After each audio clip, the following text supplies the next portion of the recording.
Good afternoon and welcome to our latest Access to Capital webinar. This is Dave Bannard. I'm a partner at Foley and Lardner, and this is our annual Look Back and Look Forward Access to Capital webinar.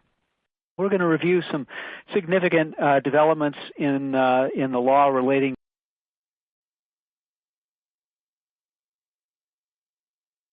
to healthcare finance in 2015, as well as transactions and look at what that may mean for 2016. I'm happy to say that I am very fortunate to be joined by Vic Radina, an executive director at Morgan Stanley, and two of my partners, Heidi Jeffrey and Roger Strode, and they will be able to give you a great deal of insight into, I think, some of the major developments in this past year. Vic has over 17 years of experience in healthcare investment banking and over 20 years in the healthcare industry. His range of engagements is really vast, including engagements on strategic growth, divestiture, partnerships, as well as capital advisory and acquisition for system growth, facility and business line expansion, debt refunding and restructuring, and asset monetization. I'm happy to say he's a native of Massachusetts. And he graduated cum laude from Villanova with degrees in finance and English. And he's currently pursuing a master's in healthcare administration with a specialization in informatics from St. Joseph University, which will inform, I think, some of his presentation. My partner, Heidi Jeffrey, is a bond lawyer like me. She specializes in healthcare, but has a great general practice, including general municipal private activity bonds, housing, student loan, as well as healthcare and senior living finance. She can work from all chairs with great facility, bond counsel, underwriters counsel, issuers counsel, hospital counsel, and she's, as I said, got a great range of experience. She's a graduate of the University of Iowa College of Law with distinction and was the managing editor of the Iowa Law Review, and her undergraduate degrees from Northwestern University. And Roger Strode, also a partner of mine, is on the other side of the healthcare transactional business. He focuses on healthcare business transactions, including mergers, acquisitions, corporate restructurings, and joint ventures, general corporate matters, and healthcare regulation. He's got a vast amount of experience in those areas, and given the amount of transactions that have been going on, I think his insights will be extremely helpful. Roger earned his JD from Marquette Law School and his undergraduate degree from Illinois State. Before we dive in, I just want to do a little bit of housekeeping. If the slide comes up, there we go. If you want to enter questions, enter them via the Q&A widget on your screen. I will try to address all of those during the Q&A session after the presentations. If something is really pressing, make a note. We'll try to answer it as part of the presentation. If you're experiencing technical difficulties, please visit the webcast help guide by clicking on the help button. The PowerPoint presentation will be available on our website at foley.com in the next few days. And we are applying for CLE credit after the program. So you'll need to log into the On24 this session and answer 2 polling questions if you're in the jurisdictions of Kansas, New York, or New Jersey. I'll give you the codes partway through the program. So I think that should do it. If anything comes up, please just shoot a question to us. And I'm going to kick it over to Heidi to go over some of the more interesting legal and regulatory issues that have come up this year. Heidi. Dave, thanks for that introduction. I was hoping when you mentioned the University of Iowa that you were going to wish the Hawkeyes good luck in the Rose Bowl, but you didn't give it to me. It's been another busy year in public finance, both from a deal and regulatory perspective. I'd like to focus my comments on 3 primary areas, both as to what we saw in 2015, but also what we anticipate for 2016. Those 3 areas include our perspective on transactions, SEC activity, and IRS matters. As is indicated on the slide, M&A activity continues to be active. Affiliations among hospitals continue to be a hot topic, both as it related to large systems affiliated with the smaller standalone hospitals, but also we saw transactions involving community hospitals affiliating with one another to form regional affiliations. And as I will discuss later on, those affiliations present unique concerns as it relates to managing the indebtedness and covenants of the affiliating hospitals. We also saw the bank direct purchase product continue to be an important part of hospitals' financing plans, and interestingly, we continued to discuss the importance of taxable debt as a financing tool. As it relates to the SEC, after the flurry of SEC activity in 24 surrounding various enforcement decisions as well as the MCDC initiative, the SEC regulatory activity in 2015 was relatively quiet. Although we did observe the initial settlements with broker-dealers relating to the MCDC initiative, of more significance, we think, is what the SEC determined to be material in these settlements. More to come on that point. And as it relates to IRS activity, we can continue to be busy counseling clients on 501R matters, discussing the recent rules announced relating to mixed-use projects, and monitoring changes in the rules related to management contracts.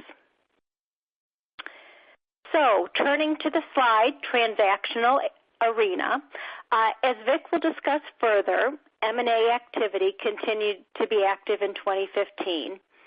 Although M&A activity was slower at the beginning of 2015, the number of closed deals later this year demonstrated that the M&A landscape is still very active. We anticipate for 2016 that M&A activity will continue, but perhaps at a slower pace as larger systems acclimate to the dynamic growth seen in recent years and systems work to implement some of the synergies originally identified. With that said, we anticipate systems, both large and small, will continue to evaluate opportunities for continued growth. We also anticipate that smaller community hospitals and smaller regional systems, those that have worked hard to remain independent, will need to reevaluate independence and will look for strategic alliances that maintain the delicate balance between independence and competing with larger systems in their marketplace. The same can be said for governmental hospitals. We are working more and more with governmental hospitals that are seeking out alliances to compete with nonprofit and for-profit hospitals in the area. A quick note on some of the capital issues that occur during affiliations. In 2015, we spent considerable time during diligence vetting the best ways to integrate the debt portfolios of hospitals that affiliate.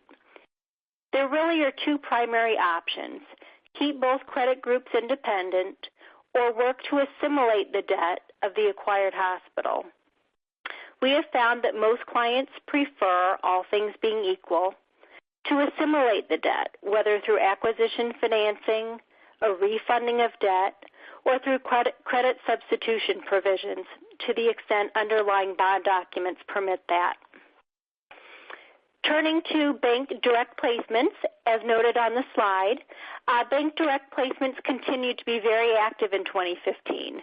We saw many bond issuances that were done solely as direct placements, and other transactions where bank direct placements were used in states with a trading premium, or in situations where bonds needed to be issued quickly and without the requirement to prepare a public official statement.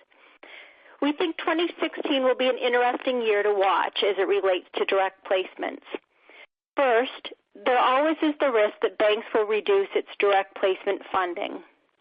Second, it's possible that tax law changes will prompt automatic cost increases under existing direct placement documents, and hospital borrowers will shy away from further cost exposure. Specifically, what I'm referring to is gross-up language in the direct placement documents that automatically increase cost to the borrower to the extent that there is a change in a tax law. We anticipate that this will be a topic for a future Foley webinar. We also saw, and believe we will continue to see in 2016, the increased demand for transparency in direct placement documentation. Rating agencies prefer, or insist in some cases, that direct placement documentation be posted to EMMA. That posting requirement creates an interesting dynamic because all of a sudden the presumably more restrictive bank covenants become public record, which prompt and will prompt public bondholders to demand the same covenants going forward. We also continued to discuss in 2015 the use of taxable bonds as a financing tool. We saw some borrowers issue significant levels of taxable debt to finance projects with sizable private use or to facilitate opportunistic affiliations. We anticipate this also will be a topic for a future Foley webinar. One question in 26 will be how the markets behave, and we will continue to monitor the relative spread between tax-exempt rates and taxable rates. That is issuing taxable bonds, in spite of the benefits, worth it if taxable rates spike? I'd now like to turn to SEC activity in 2015 and looking forward. Compared to 2014, we viewed the SEC regulatory activity in 2015 as relatively quiet. Of significant note were the initial settlements with broker-dealers relating to the MCDC initiative. As noted on the slide, we believe the SEC has charged 36 broker-dealers for fraudulent offerings and has sanctioned 22. We recently published an article attempting to glean from the settlements what the SEC determined to be material in the context of the MCDC initiative. One of the primary unanswered questions for many obligated persons and broker-dealers in responding to the MCDC initiative was determining whether failure to disclose certain conduct under relevant continuing disclosure obligations constituted a material misstatement or an omission under the SEC's views of federal securities laws. Some instances, such as a complete failure to file annual financial information on EMMA, were undoubtedly material, but others, such as a filing that was late only by a few days or failure to file a notice of a widely known rating downgrade of a bond insurer, were less clear. The SEC recently released the results of 2 rounds of settlements with broker-dealers. These initial settlements provide guidance concerning the SEC's views towards materiality relative to an obligated person's continuing disclosure obligations. We believe the first lesson learned from the SEC settlements under the MCDC initiative is that the majority of the cited failures are significant failures and would have been considered material by most participants in the municipal market. These include, for example, complete failure to file any financial information and filings of annual financial information that were months late, often consistently so. In the vast majority of cases where an obligated person failed to file its annual financial information in a timely manner, it also failed to file a notice with EMMA of its failure to file, as was required by the rule. Second, however, it's notable that other than the failure to file a notice of a late or misfiling, no other failures to file event notices have been cited in the SEC settlements. For instance, following the financial crisis in 2008, as we all know, the ratings of all of the bond insurers were downgraded by the rating agencies, and therefore the ratings on the related bonds were also downgraded. We also note that since 2008, certain bond insurers have received subsequent upgrades as well. Although many obligated persons filed such event notices when the rating on their bonds were downgraded, for various reasons, generally after determining that such a filing would not be material, given the widespread public knowledge of the downgrades, certain issuers didn't and obligated persons did not file. Although a definitive conclusion cannot be drawn from the SEC's failure to cite the lack of notices of downgrades on bond ratings due to bond insurer downgrades, this omission does provide some comfort to those obligated persons that determine that failure to make such a filing was not a material omission.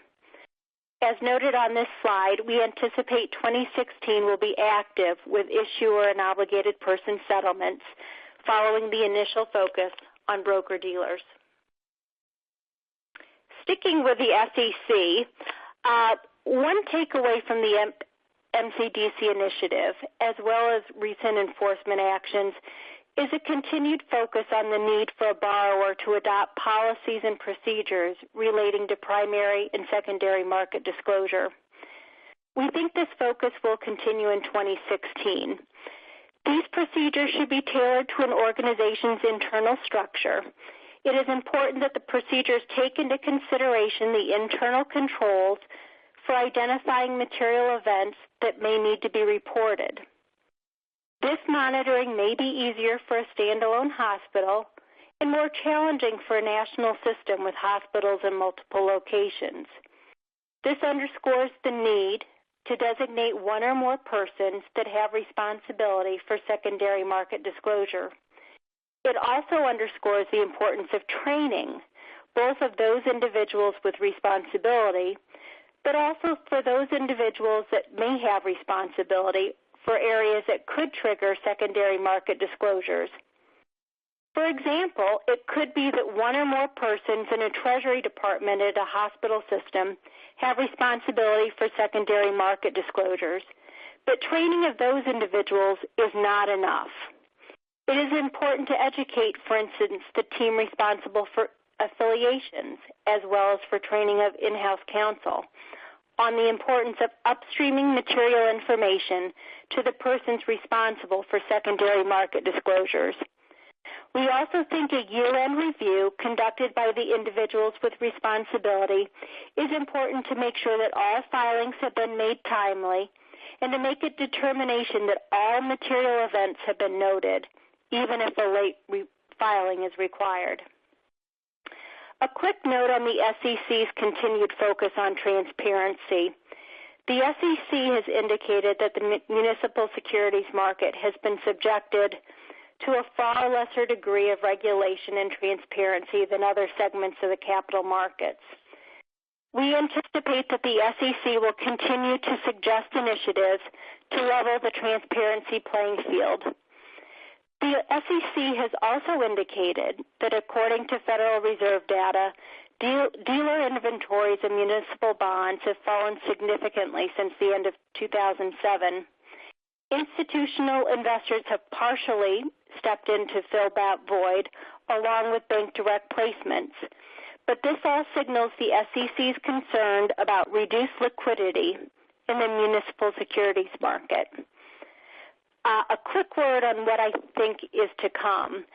In 2016, we think there will be a continued discussion concerning the MCDC initiative, a focus on transparency and liquidity, and a focus on policies and procedures.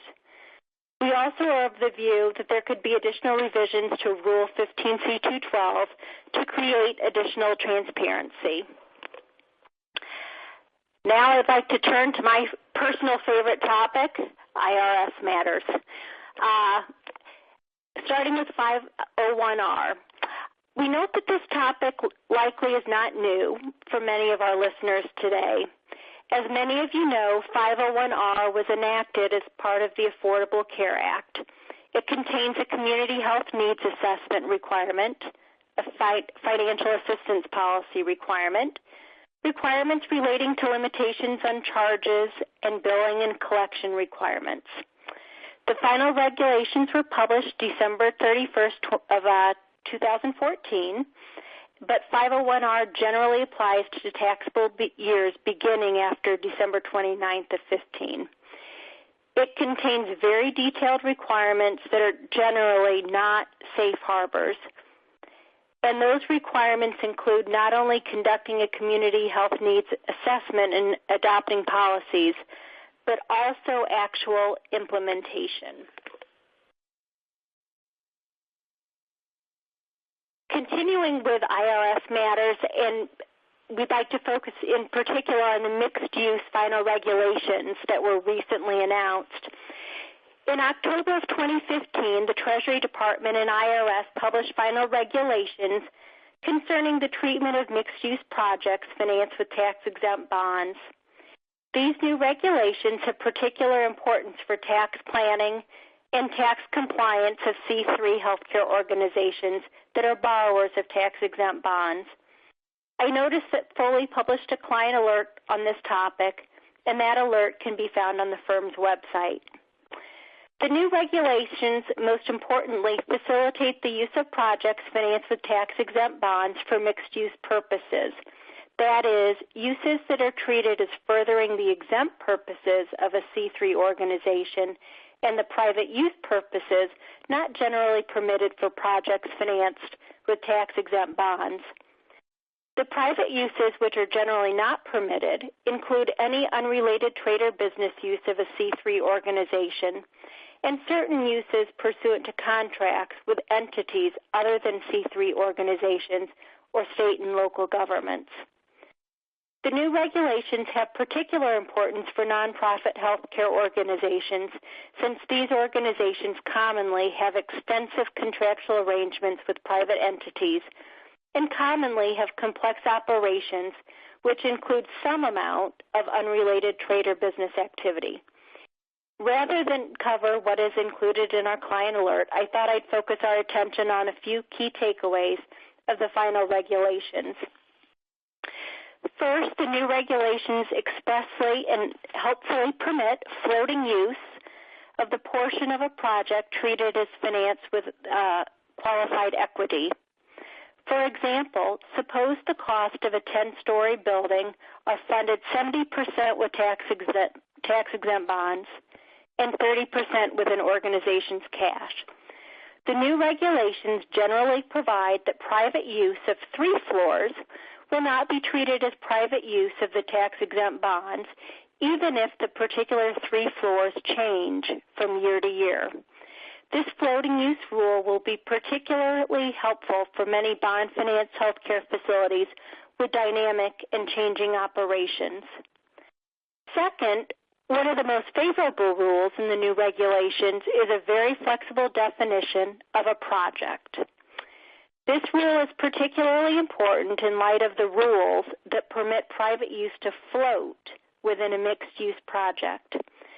The new regulations permit an organization to treat as a single project one or more facilities or capital projects, including land, buildings, equipment, or other property financed in whole or in part with the proceeds of a bond issue.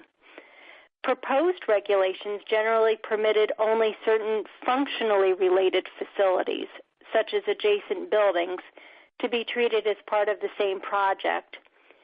The more flexible rule in the new regulations may present significant tax planning opportunities and tax compliance relief, although it may in some cases be very complex to apply. Finally, the new regulations facilitate public-private partnerships by permitting tax-exempt bonds to be used to finance a nonprofit healthcare organization's contribution to a partnership, which includes private persons. Under this new rule, the amount of private business use by a private person resulting from the use of property is the private partner's greatest percentage of any partnership item of income, gain, loss, deduction, or credit attributable to the period the partnership uses the property during the period private use needs to be taken into account. The rule generally requires that, in the case of qualified C3 bonds, a C3 organization must be one of the partners. The application of this new favorable rule for partnerships will require careful analysis and legal interpretation in many cases, and I would certainly recommend for further information that those listening today contact Mike Bailey or one of our other healthcare finance tax partners. Organizations are generally required to apply the new regulations to bonds that are sold on or after January 25th of 2016, although certain special effective date rules apply.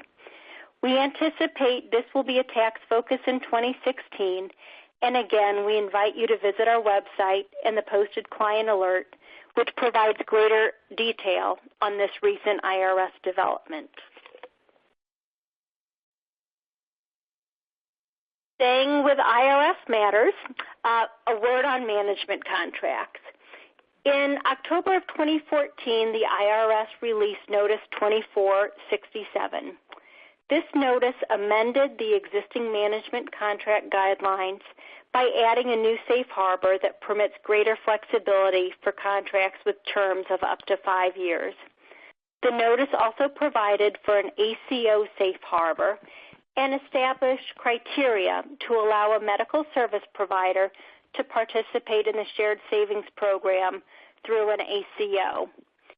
The IRS solicited comments on this notice. I note that the National Association of Bond Lawyers, or NABL, recently provided comments. We note that management contracts was certainly a discussion many of us had during 2015, and we expect to continue that management contract focus in 2016.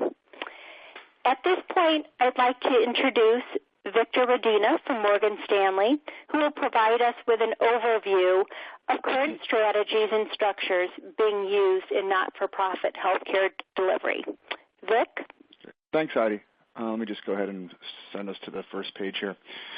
So it's a very interesting time in healthcare. Obviously, everybody on this phone knows that, and I'd say it's both evolutionary and revolutionary at the same time. What we're seeing is a general migration from volume to value to risk, with really 4 consistent themes across the industry. One is physician alignment. 2 is the investment in healthcare information technology. 3 is the expansion over the continuum of care. And 4 is the assumption of risk. And later on, we're going to focus on a lot of detail on how organizations are looking to assume risk. And this is being accomplished in numerous different ways, depending on the dynamics of the healthcare system being discussed, the demographics of its market, the competitive environment. And the competitive environment incorporates both the provider competition as well as the payer competition, because having different dynamics and having different dominant players can either accelerate innovation or delay it or hinder it, as the case may be. When it comes also to the comparison of ownership, not-for-profit versus for-profit, we've typically seen on the not-for-profit side more of a long-term look when it comes to the general investment in integration, and with the for-profits being more focused on same-store expansion. There are exceptions to that. Vanguard, of course, which is now part of Tenet, has always been looking at integration across its specific markets. But generally, we're seeing the not-for-profits really look at how to integrate across the entire continuum of care. Just going to the next page here for a second. I want to talk a little bit about for-profit companies and how we're seeing the general evolution of healthcare delivery change. As the not-for-profits look to expand across the continuum, what we're finding is for-profit companies who specialize in certain sectors in the continuum of care are looking to partner with not-for-profits, like I'm sure many have done on this call. It's across the spectrum. It's on the front end with urgent care, freestanding emergency department assets, ambulatory surgery, partnerships, post-acute care, behavioral health, and even hospice. There are a couple of companies out there that are looking to partner specifically on hospice. So that offers opportunity, because when these companies come in, they're looking to specifically offer their expertise in a specific part of the continuum. As the not-for-profit looks to expand across that continuum, they don't have to have expertise in everything. They can leverage off expertise of a partner, and they can bring their own quality of care and reputation to the venture. The last thing, just on the general industry, before we get into some specifics, is valuations on the for-profit side are very interesting, because they seem to be highly focused on what is going to matter to population health management. In the managed care space, you see Medicaid having the highest valuation overall out of the managed care plans. Healthcare information technology has a very strong valuation. Obviously, it's being utilized anywhere and everywhere in the in integration and the migration to risk. And interestingly enough, behavioral health is big as well. There are companies there that have a large behavioral health component to them or are primarily behavioral health like Acadia, and the multiples that are being put on those companies for valuation are higher than anything else because the investors recognize there's going to be significant cash flow running through them because of their importance to population health in the future. M&A, just going back to something that Heidi said earlier, M&A is very active. It ebbs and flows, but you'll see it both on the provider side, you'll see it on the payer side. Obviously, there's been some massive consolidation on the managed care payer side. And what we're going to focus on for the rest of this discussion are the drivers that are specific towards the assumption of risk with regard to the healthcare industry. And when you look at what's happened over the last 3 to 5 years, maybe a little bit longer, maybe 6 to 7, there are a couple of key drivers that I think are really important to understand. And the first one, going back to the Affordable Care Act, which was obviously a big component of the evolution that's happened over the last several years, is the High Tech Act and the meaningful use requirements. Because what essentially happened was the industry had to invest. There are obviously subsidies and incentives that are provided to allow them to invest, but if they didn't, they would have on the back end penalties. And it resulted in significant investment that still continues today in massive amounts of healthcare information technology. That was one of the big things that was missing many, many years ago when capitation, which is really what's happening today, came through for the first round. Now the issue with that is that the payers typically had all the information before. The providers are now having better and more detailed information, but there's still a struggle between the payers who have the picture of the whole patient across all encounters and the providers who only have the encounter on the information and assets they own. So a payer will be able to know when you went to the doctor, know when you went to the hospital, know when you went to your post-acute, know all your encounters because they're paying for it, and the provider, unless it owns or ventures across all that continuum, will have difficulty getting that information. But I think as the not-for-profit health systems continue to venture to expand their footprint so that they are over more of the continuum, you'll see the payers become less and less relevant, which is interesting because if you look in some textbooks about 20 years ago and you categorize the different levels of payers in the general health care market, you'll find commercial payers listed as interim financing, which I found kind of interesting. But so how are they doing it? And that's going to be the rest of our discussion here. And it's interesting because if you look at this page, you'll see on the top side bundle payments, procedure guarantees, narrow network contracts for payers, membership and ACO. Why I look at that is that you're still a provider when you're contracting with under that kind of arrangement. The idea is that you can go ahead and still be a provider, contract, take risk under those contracts, but you're really still a provider. It's when the organization starts saying, I'm going to migrate from provider and actually completely manage a population for population health. And then the question is, how do you look at yourself then? And there's a lot of discussion about the difference in perspective between when you as a provider actually want your hospitals full because it's a revenue source, and when you're a fully capitated payer who owns assets and you actually want your hospitals empty. So because they suddenly become a cost center.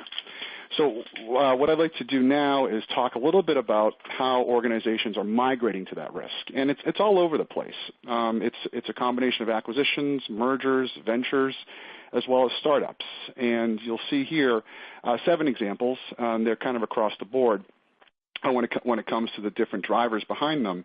But I'll offer a couple of themes I'd like to state up front. And we'll talk a little bit about them as we go through the list. The two themes mainly are scale. That's scale not just on the hospital space, but also just across the entire healthcare footprint, including acquisition of different or venturing into different parts of the continuum, as well as integration. And those are the two things that we see systems focus primarily on: is how can I either get leverage through scale or how can I become more integrated. And you'll see a lot of larger organizations who traditionally had scale now struggling with how do I get integrated, because integration is more of a regional thing, not a national thing. But going through these examples a little bit here, you'll see again common themes. Ascension Health's acquisition of U.S. health and life insurance.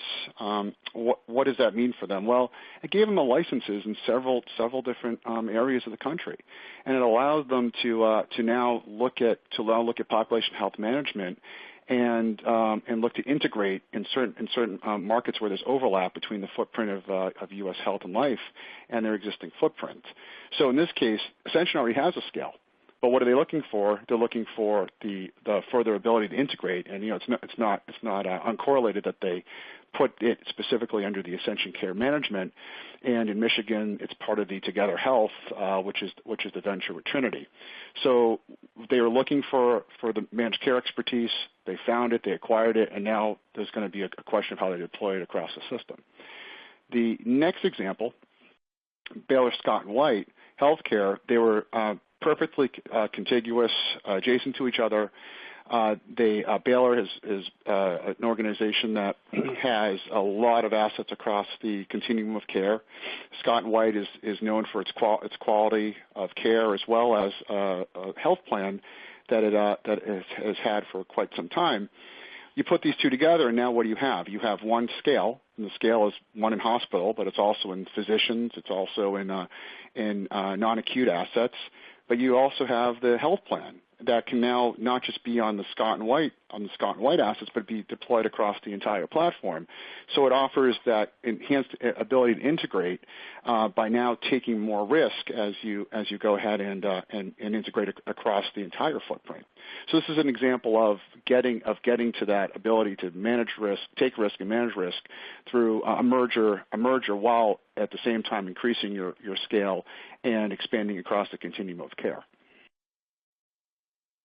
Going to the next one, so Universal Health Services let me step back. Dignity Health was marketing its St. Mary's Health Plan. It wanted to divest it. St. Mary's was located in Nevada, Reno, Nevada specifically.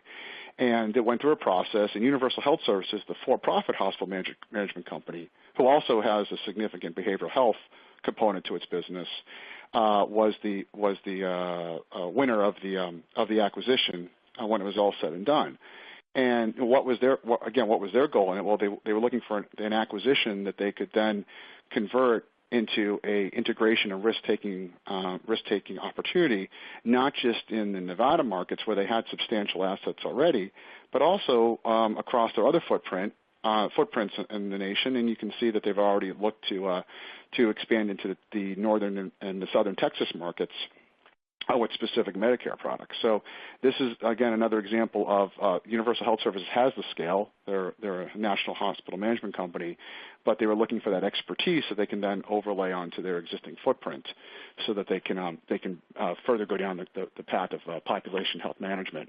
And as I mentioned, it'll be interesting to see with them, because they have such a significant behavioral health component, how they then integrate that into the managed care capabilities, and then overlay that across their markets one at a time.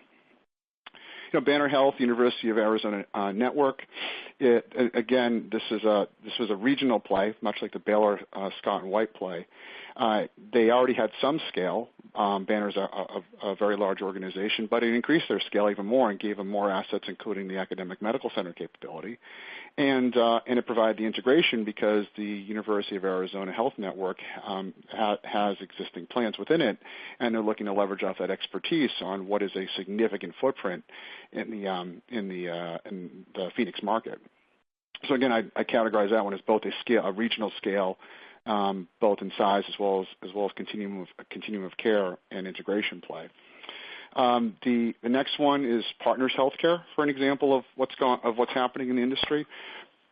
Excuse me. And on that front, it was a pure acquisition. Partners, as many know, is a very large, highly acclaimed organization in Boston and the surrounding areas of Massachusetts. They acquired a neighborhood health plan. The idea again was to acquire the assets and capability focus on integration and risk management. This one had there's been a lot of news about this one, and the Massachusetts market specifically has had some issue, particularly with its Medicaid, the high-level Medicaid plans, and this fell underneath that umbrella. But Partners has committed to it, and the idea is again to leverage off its expertise, because as Partners looks to integrate, how do they go ahead and manage towards more and more risk?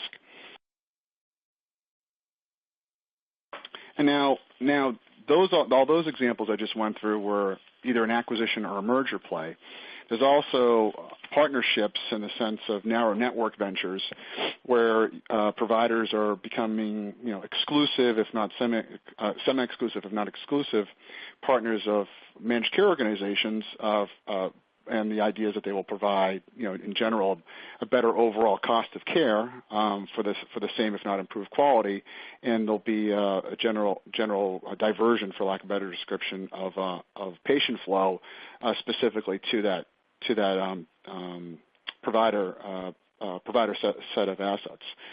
And this is interesting because Aetna has been, I'd say, primarily the out of the gates, the number one managed care organization that was focusing on this. You hear about Aetna narrow network plays across the nation. There are others that do it as well, but they were the one of the most prominent, and early on was the Aetna Innova play, where they created Innovation Health, where Aetna created the 50-50 partnership with Innova, and was offering exclusive products that would only be provided by on a healthcare basis by the Innova provider assets. And then if that's not enough different ways to try to get there, there's actually de novo startups.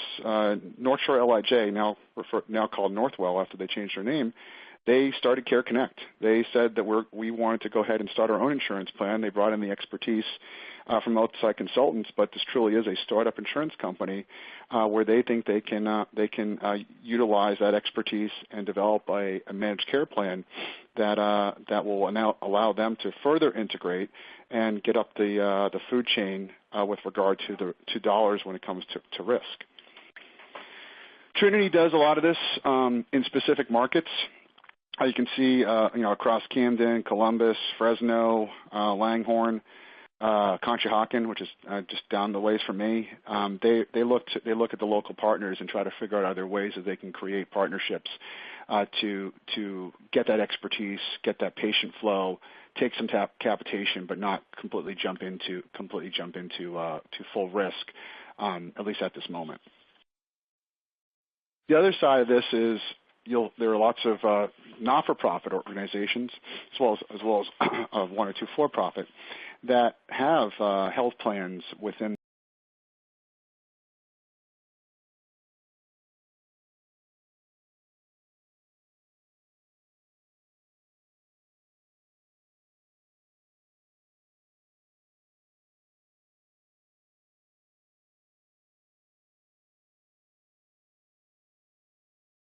is that these assets, let's say probably prior to the Accountable Care Act, were considered different business lines mostly. They had an insurance company, they had provider assets. Did they necessarily always look at them the same? I'd say that half the organizations I've at least spoke to back then looked at them as different business lines. But now it's much different. They actually look at them as highly integrated. Standard & Poor's came out with a piece maybe 6-9 months ago, if I remember correctly, that actually stated that they see provider-sponsored health plans as a benefit, an asset, a plus, a positive to a not-for-profit health system because of the expertise it provides when it comes to integration and managing risk. And if you were to look at the latest methodology from S&P, their scorecard, as they call it, it actually has specific metrics for things like, do you own a health plan? Are you managing risk? Are you taking on risk? And it's seen as more positive in the outcome of their ratings if you do have that kind of capability or that kind of partnership. And then the last slide here just gives you a little bit of an idea of for different systems, how much of their revenue is capitated from a risk perspective. And I'd say the other thing that's interesting is with regard to the provider-sponsored health plans is when they were different businesses, didn't necessarily look at it as capitation. They said, I have health plan over here. I receive revenue. That's a business line. I care for patients over here.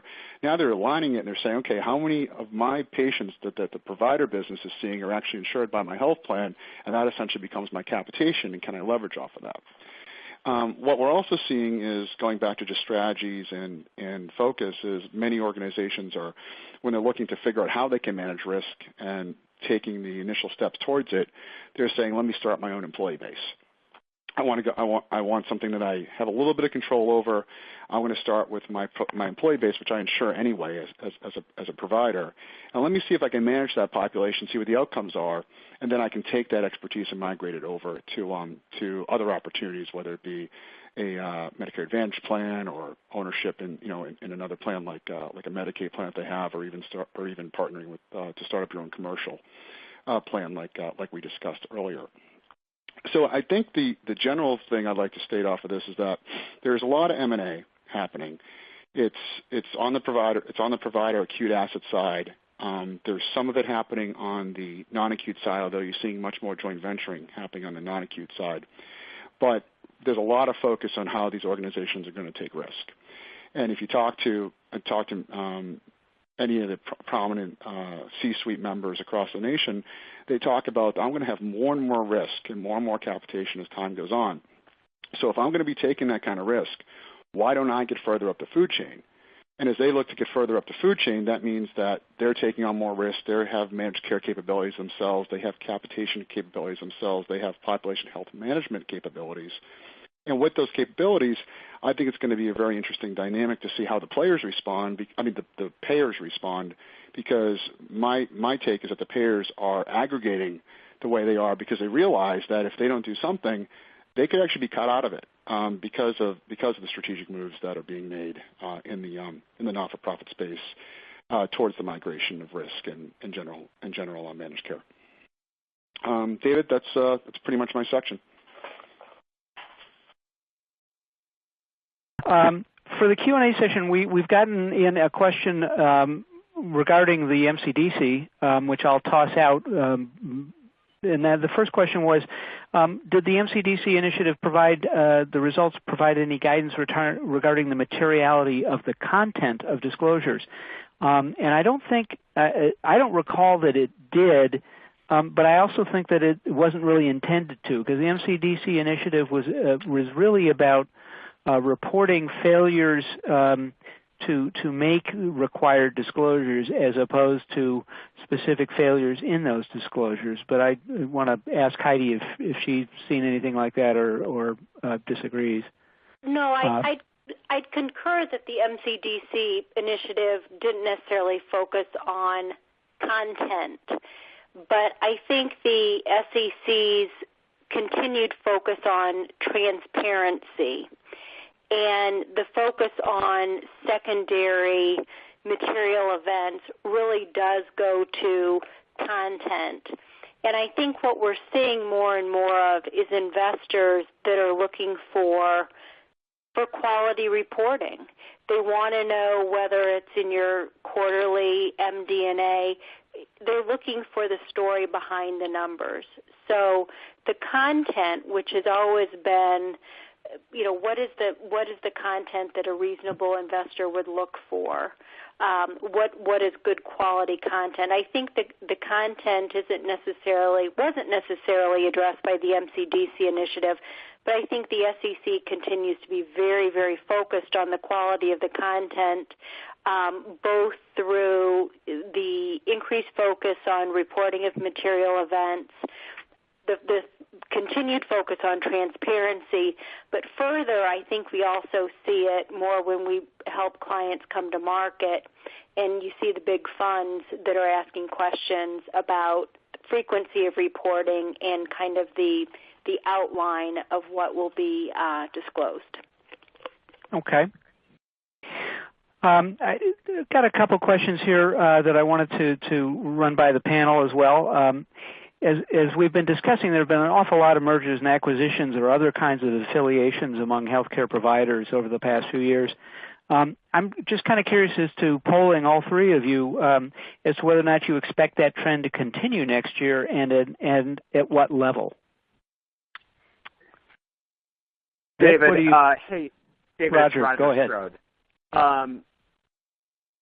From my perspective and a healthcare transactional lawyer, what we're seeing is, I think there will be. If you look, there were about in the first half of, and I'm really speaking mostly from the hospital side, as opposed to pharma or larger transactions such as that. But from the hospital side, there were about 50 transactions that targeted U.S. hospitals in the first half of 2015, and it doesn't appear to be slowing down at all. I would agree with many of the comments that Vic made. I think given the fact that there's so much activity going on on the insurer side and the consolidation on the insurer side, that's putting an awful lot of pressure on hospitals worried about their bargaining power vis-a-vis these large insurers. A lot of these hospitals are still sort of grappling with, the landslide of new insureds that are out there. And there are still a lot of systems that believe, and a lot of hospitals that believe that pretty soon bigger and better are going to be two terms that really work together. And they feel like they need this scale. They feel like they need scale in order to manage a large population of patients. They need the scale to be relevant to these larger, sort of more aggressive payers that are out there. They need the scale to be more relevant to physicians and ACOs. So I think we're just seeing more of that. There's that idea of there's either system makers or system joiners. And a lot of hospitals are getting comfortable with that idea that I'm either a system maker or I'm a system joiner. What's interesting, though, I think, David, is what you're seeing less of, because I do believe that with the new patient base that's out there with the insureds, I think, we've heard that uninsureds dropped about 25% because of the Affordable Care Act. You are seeing that hospitals are a little healthier, so there's not as much of that sort of rush to my savior kind of situation that we had back in 11, 12, 13, maybe even parts of 14. So it's healthier, more cash-rich organizations out there trying to acquire. And some of the larger ones, too, we're still seeing a lot of activity in the for-profit to not-for-profit type of arena, where some of the for-profits, the community health systems, the HCAs, the Duke Life Points, are out there acquiring and transferring not-for-profit assets to for-profit assets. So I think that, as well as, not only is the market consolidating, the hospital market consolidating, and I believe will continue to consolidate, but it's also, as Vic spent a lot of time talking about, it's sort of disintermediating itself. They're trying to cut out, to the extent that they can, cut out the middleman. And I would agree. I mean, we have even smaller community health system clients, community hospital clients that are going out and saying, we want to become sort of, a direct provider to employer groups, and they're starting with their own employee base. And once they sort of test it out on their employee base, they want to go directly to employers and say, we don't need an insurer here. Just, we'll take on your self-insured population, Mr. Employer. So for all of those reasons, David, I think we're going to see more of that.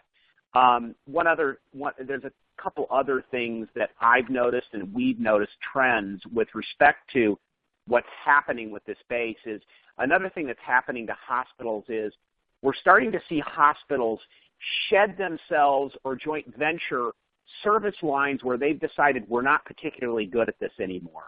And outpatient, and it's mostly on the ambulatory side. It's outpatient imaging, it's outpatient surgery, sometimes it's other outpatient services like PT, where they're going to the large proprietary providers, oftentimes private equity-backed providers, and saying, here's what we'd like to do. We're going to take this service line and we're going to joint venture half of it with you, and we want you to manage it. And frankly, we're willing to give up half of the equity in these deals because we were losing money in them. Possibly we can make money alongside you with them, and we'll run this service better. And we're still seeing a lot of activity in that space as well, Dave. That's great, Vic. I'd be interested in your thoughts on that, especially on both parts of that. But one of the things that I think we're now seeing, and we talked about a little bit in preparing for this call, is because there has been quite a bit of M&A activity, we're now starting to see systems that are starting to split off some of the assets that they acquired as they rationalize their new system. So, Vic, what are your thoughts on the points that Roger was making? No, definitely. I agree with everything Roger said about what we're seeing out there. I think what's going to be an interesting dynamic is that you think about the industry, and there are multi-state hospital systems, and there are regional healthcare providers. And I think the multi-states are comfortable consolidating with other. They're obviously comfortable acquiring more regional assets, but they're also comfortable merging with other multi-states. The regional ones, which are mostly in-state, we go back to the examples I gave before. Banner, University of Arizona. I mean, Banner's multi-state, but specifically in that Phoenix market. Baylor Scott and White. The question is, do the regional players now find synergies across state lines? And it's an interesting question, because I could see the multi-states continue to acquire and consolidate on the large basis, but will you see two organizations that have traditionally only been inside state providers who grow in asset levels then say, okay, what's my next step? I'm going to go ahead and consolidate with somebody across state lines. And can we really find synergies doing that because of the way insurance works? Now, if you go back to the presentation and say, we're going to create our own insurance capability, and we're not going to, be regulated the way that state insurance normally works, even if it's through a commercial organization, then maybe it works. But I'd say I kind of wonder that myself, if you're going to see the state regional players then figure out a way to get even bigger and go across state lines and look to merge when they traditionally haven't. I think there will be shedding of assets. I think that the JV concept is the number one thing that's out there. It happens on the urgent care side. It happens on the freestanding ED side. It happens with the ambulatory surgery. Some two big. There are players all over the country who have struck deals with USPI or SCA or Symbion and so on and so forth. Kindred is another big player who's out there looking to partner up for the post-acute. And as I mentioned, there's even some interesting companies that are looking to partner up on hospice capabilities. I think, too, that you're going to see a lot of activity, not just horizontally and hospital to hospital, but it's about this vertical integration. It's not just the health plans, which I went over. It's the physicians. There's physician plays all over the place, and there are some big ones out there that really get the press, but there isn't an organization that we're talking to that isn't talking about. Well, yeah, I have a meeting with 20 orthopods or 10 cardiac surgeons, or even more importantly in today's environment, with a 50 primary care physician group. Because I know that's going to be the mainstay of driving population health management, and if I don't lock that down, I'm in trouble. So it's the managed care organizations, it's the assets across the continuum of care, not just the hospital, but it's also the physicians. And of course, we expect continued levels of investment in information technology, but that's not quite considered M&A. Yeah. Yeah, David.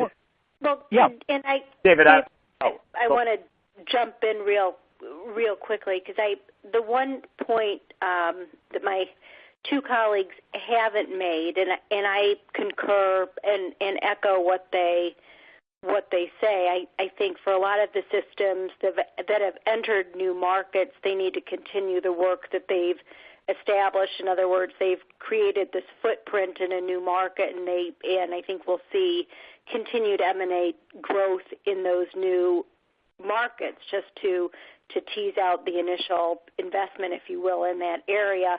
And I also agree with the point that somebody made that, basically we've just scratched the surface, I think, as it relates to standalone hospitals, community hospitals, or smaller regional systems. I think there's still a lot of volume and deals to be done in that space. But the one qualification that I wanted to raise, and the one item that I think could potentially slow the growth or the traditional affiliations that we've seen in the last couple of years, is what the rating agencies are going to do. I think generally rating agencies have been very lenient in allowing systems to continue to affiliate and have been lenient in terms of allowing time for the projected synergies and cost-saving measures to take effect. And what I wonder if we're not going to start seeing some of those synergies perhaps take a little bit more time to evolve, and if the rating agencies won't start identifying that as an issue, downgrading outlooks or questioning outlooks, perhaps we'll see some notch downgrades as a result of this very, dynamic and just very aggressive growth that we've seen over the last couple of years. So that would be the only, I guess, conceivable, kind of practical point that I'd point out that could potentially slow down some of the more traditional M&A growth. But with all of that said, I very much echo what Roger and Vic said. I think 2016 will continue to be, a year full of a lot of M&A activity. Well, let me respond to a point that Vic made, Heidi, and ask everybody's view on this one. As there is more and more vertical as well as horizontal integration, I'm reminded of Standard Oil in the turn of the last century. I'm wondering when the FTC is likely to start getting involved and saying, okay, enough is enough. And, we've seen some of that, not just FTC, but other regulatory beasties out there that have prevented some combinations. Here in Massachusetts, the Health Policy Commission here recommended against permitting a regional hospital joining the partners system. And given the Massachusetts healthcare law is sort of a precursor to the Affordable Care Act, I'm wondering if that's not a little bit of a harbinger of things to come. The stated concern was that partners' costs were considerably higher than many of the other hospital systems in the region, and the thought was that if this combination was allowed to occur, that would cause their rates to go up. So is there going to be some regulatory pushback, I guess, to this both horizontal and vertical integration? What are people's views on that? I would throw in that the answer will be yes. The question is how aggressive are they going to be? Pinnacle, in Pennsylvania, Pinnacle, which is in the Harrisburg area, and Penn State, Hershey. They just got pushback from the FTC saying they're not going to approve it, and the AG also jumped on board and said I don't like it either. And their main issue was the consolidation that happened out in Pittsburgh and difficulty it was with regard to competition. Mm-hmm. Well, and what's interesting is so this is the beauty, right, of the United States government. The fact that we have policy that is driven from the White House and from the Congress that is designed to supposedly lower healthcare costs, but yet create more insurance and put more people together with providers and create a greater pool of insureds. And the whole idea was to begin to consolidate the healthcare industry and put doctors and hospitals underneath one roof. Ancillary providers, that's why you see bundled payments. That's why you see a lot of payment initiatives where the market in rational response says we need to combine ourselves in order to control, if we're going to be paid on value, in order to control the inputs. Well, in order to do that, you have to consolidate. But yet then on the other hand, you have the Federal Trade Commission, Bureau of Competition, and you have the Department of Justice saying, oh, not so fast. Not so fast, because there's going to be a negative impact on competition in the marketplace. Well, yes, exactly right. That is exactly what's going to happen, and that's exactly what has happened. And Vic is right. You're seeing the Pinnacle Penn State Hershey situation, which interestingly enough in Pennsylvania, we've worked on a number of transactions in Pennsylvania with the AG, and the AG's office has always been fairly benign when it comes to combinations of hospitals, but even they're jumping up and down now. And I think part of it is the fact that the regulators on the antitrust side have become emboldened by a number of the victories that they've had. So yes, I think horizontally between hospitals, they will continue to push on this, even though it seems to be contrary to what the larger policy mandates are. In addition, the physician piece is going to become interesting as well. If you look at what has happened in Idaho with Salzer, in Nampa, which is basically a suburb of Boise, where they've pushed very hard on physician combinations. For those who are sort of paid attention to what happened in the initial Rockford deal, while the Rockford merger that was squashed about 4 years ago was ostensibly around hospital combinations, there was a lot of discussion in there on the fact that there was going to be, as a result of the combination of those two hospitals between OSF and Rockford, there was going to be also a consolidation of primary care physicians in that marketplace. And the regulators are beginning to seize, David, on this idea that through vertical integration, if hospitals come together and start to merge their doctors, they are beginning to capture a lot of the referrals in that marketplace. Not just simply having leverage over payers, but being able to capture enough referrals that they can have then greater leverage on the overall marketplace. So, yeah, it is really interesting, the whole dynamic, and I'm not so sure anything's going to ultimately I don't think that the two agencies between the HHS or the Centers for Medicare and Medicaid Services and the Department of Justice and the FTC are ever going to see eye to eye on these issues, and so we're going to see a lot of healthcare policy meted out in federal court. One other sort of spin-off regulatory issue that we're seeing is not-for-profit tax-exempt healthcare systems wondering how much can we pay for some of these large physician plays that Vic is talking about, or even not necessarily large physician plays, any physician plays, because the bigger players, the bigger for-profit players, the DaVitas, the Team Health, the Mednaxes, they are marketing and buying these practices on a percentage of revenue, where if you compare, and sometimes the percentages of revenue that they're buying them on are anywhere from like 1 times revenue to maybe 3 times revenue.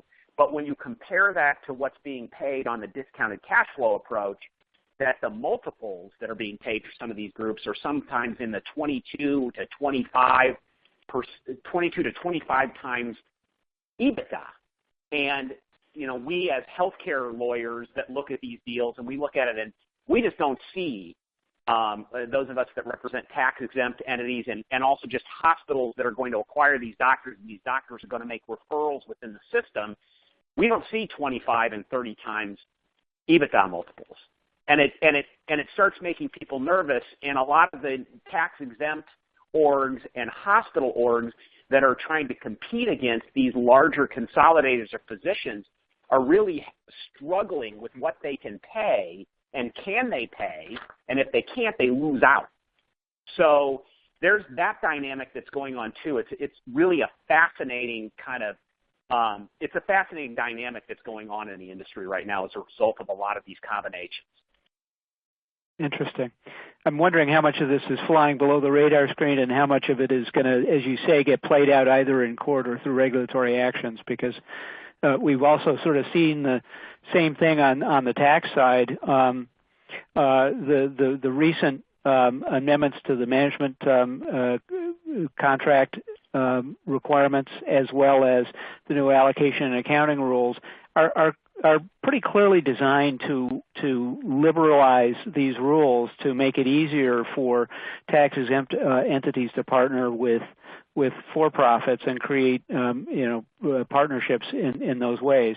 And I know, talking to Mike Bailey about the NABL comments, his feeling is that it's he thinks it's reasonably likely that we're going to see further action in that area. Vic, do you see this providing some new deal structure and some new opportunities out there for healthcare providers, both on the for-profit and not-for-profit side, in terms of the structures that are now being made possible through these liberalized rules? No, I think so. I think, and Roger is right that the question is how much can you pay, especially when you're going against a for-profit who's got equity behind them, and where what are the resources you can utilize? So the ability to be more flexible and have different resources to provide capital to their strategies is very important. I know Heidi mentioned earlier taxable debt in her part of the presentation, and that's obviously a very important part of the capital needs of the organizations we work with, because if you think about what we're talking about, yes, there are hospital mergers that are happening, but a lot of the money that's being deployed is up and down the vertical spectrum, which isn't necessarily tax-exempt eligible. So physicians, healthcare information technology, which has a very short life, as you know, funding regulatory requirements for risk and managed care organizations, that's capital that doesn't usually qualify for tax exempt. So not only do I think the regs help when it comes to the investment structure, but I think that using all available sources of capital, including taxable, is very important going forward. Heidi or Roger, did you have thoughts you wanted to toss in on that before we move on to another topic? I think we can move on. All righty. Yep. We have a question which is one of my favorites, and this is a good one for everyone on the panel. One of the listeners asked, "How do you judge a reasonable investor?" And my favorite part of it was, "As a bond analyst, never met a bit of information they didn't want."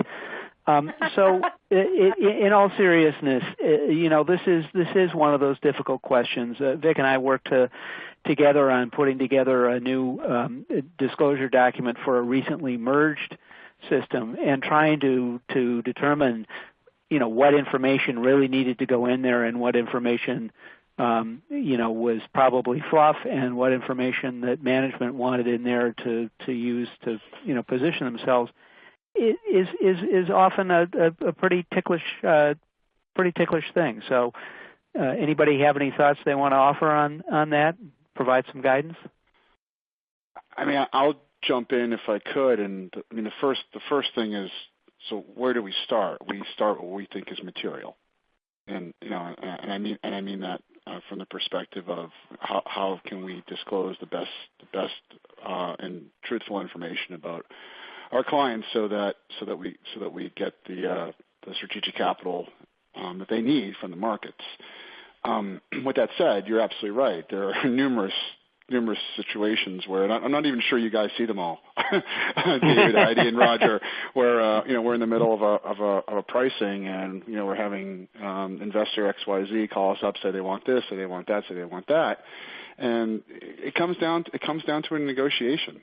In a lot of those cases, it comes down to, if we think we've met our requirements with regard to complete materiality, then, and they want additional information, the question is it necessary? Is it necessary?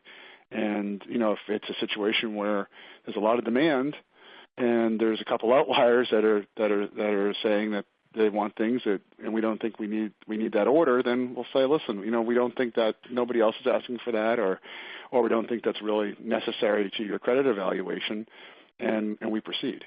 So it's not a hard and fast rule. There's a lot of negotiations, a lot of market interpretation, a lot of understanding the dynamic of the market at that point in time, and the specific desires of that investor. I agree with what Vic is saying, and we struggle with this question every time we look at the framework of an Appendix A. And I think what is appropriate disclosure for a national system and the financial ratios, the information that might be included in that Appendix A may not work for a standalone hospital that is surrounded by a large regional system. So I think understanding your hospital in the context of your community, whether you're a national player, regional player, a local player, I think you have to start with what's your market position. For me, also, I'm no longer convinced that materiality is a numbers question alone. Whether it's litigation, whether it's an affiliation that needs to be disclosed, I'm not certain that the dollar amount alone is enough to determine whether something is material and needs to be disclosed. I think all factors, considering whether it's kind of the kickoff of a new initiative, whether it is otherwise important to an organization's overall strategy or has the potential down the road for huge growth or huge capital commitment. I think there are a lot of factors that go in to the discussion of whether something's material. With all of that said, I echo what Vic is saying, and often as corporate counsel, the question comes down to, how serious is this investor, this fund, and we'll commit to doing something, or providing additional information, whether it's in the Appendix A or in secondary market disclosure. A lot of it does come down to, how serious is this fund and how big of a position are they looking to take. But just the gating question of whether or not something's material, again, more and more I'm convinced it's not just a numbers discussion. You have to look past the number and figure out how whatever disclosure fits into the organization's overall strategy. So to paraphrase, not all investors are reasonable investors. That is probably a fair statement, but the other point I take, and I think is very true, is that this is something that continues to evolve as healthcare evolves. It's something that changes on a fairly regular basis, and so it's one of the reasons why even with an established issuer, we take a very hard and close look at their existing disclosure each time we do a new issue, because you can't just kind of update the numbers and figure you've done your job. It in the context of what's going on, it's all pretty dynamic. David, I would just throw in there your comment about investors or some investors. It really depends on the market. I mean, the market, we see this in all markets. We see it whether it's housing market, oil market, commodities market, or taxable market, tax-exempt market, equity market. If it's a buyer's market, they get more.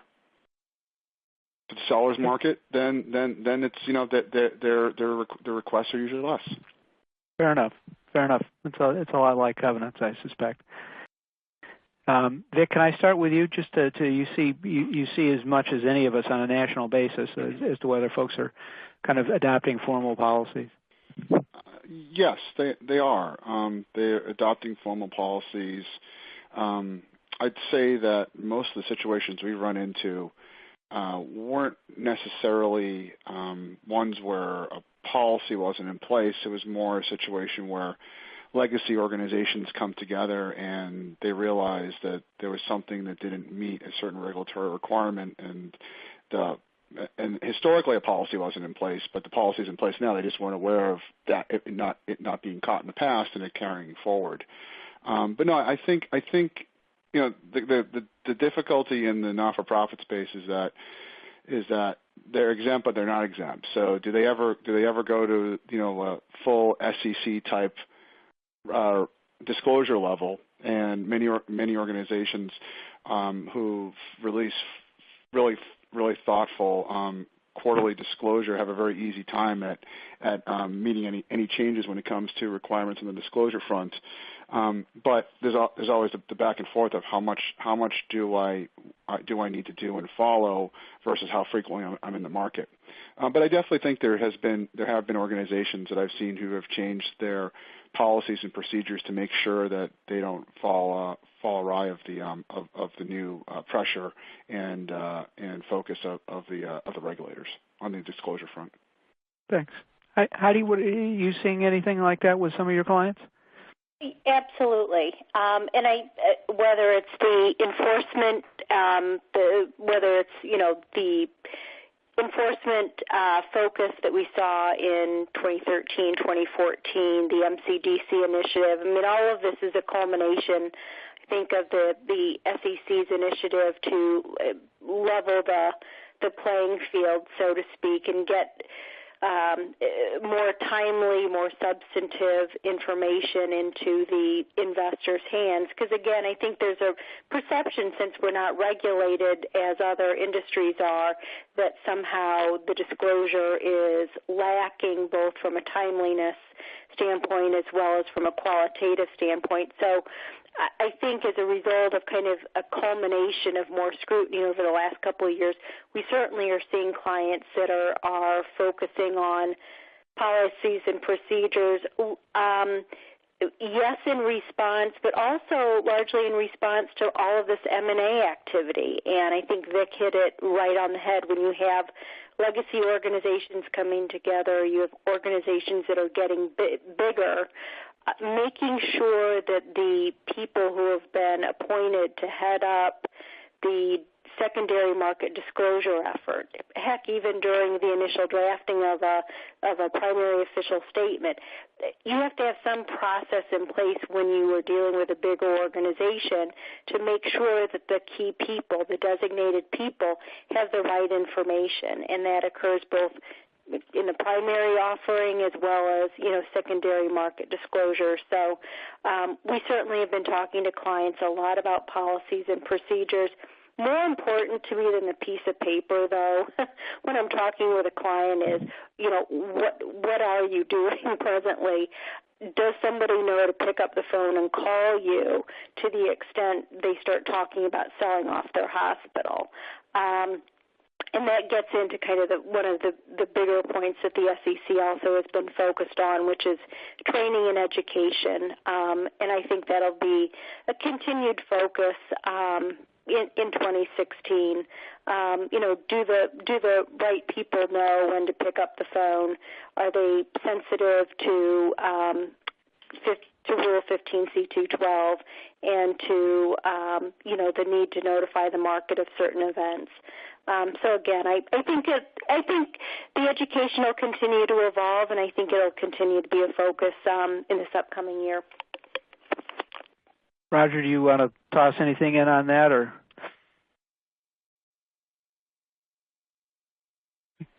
Yes, not. I'm sorry, David. I was on mute as well. No, I concur with Heidi's comments. I apologize. Okay. I was on mute. No, that's great. Part of what I would agree with everything that's been said. I think the issue here is that we really are kind of in a transitional period. That for many years, I think it's fair to say that the internal disclosure was sort of an ad hoc process, and it was handled by an awful lot of institutions very informally. And the SEC's focus, I think, one could argue about the way that they've gone about it, but at the end of the day, the focus on disclosure, I think, is having the desired result, which is that obligors in the market are paying a lot more attention to both their primary and secondary disclosure, and to formalizing the way they do it, even if, as Heidi says, the piece of paper is less important than the educational background on that, and making sure that people understand what events need to be reported, what issues ought to be brought to investors' attention, and making sure that they are filing their disclosures in a timely manner.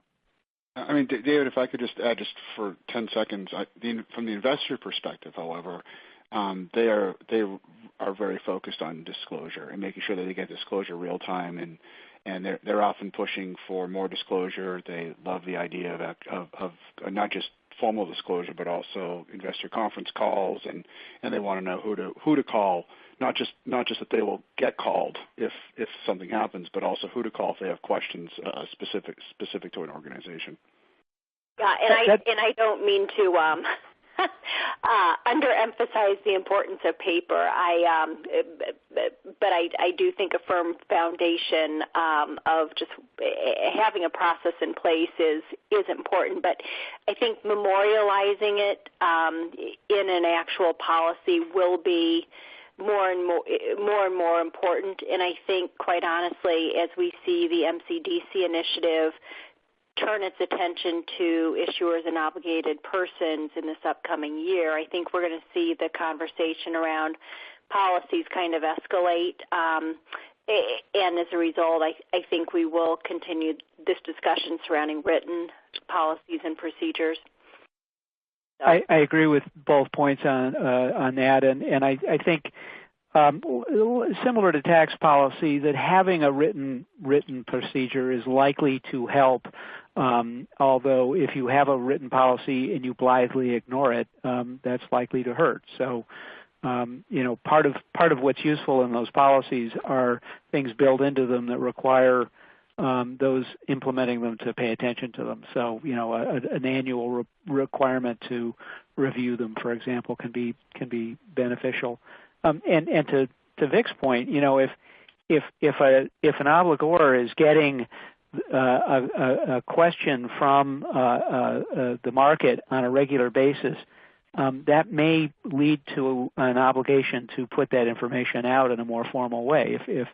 If you find that information is something that members of the marketplace really want to know about, that helps define what is material. If a bunch of reasonable investors are asking you about something that you're not disclosing, then it's in all likelihood that policy ought to include a provision for providing some sort of an event notice that is, even if it's not one of the material event notices.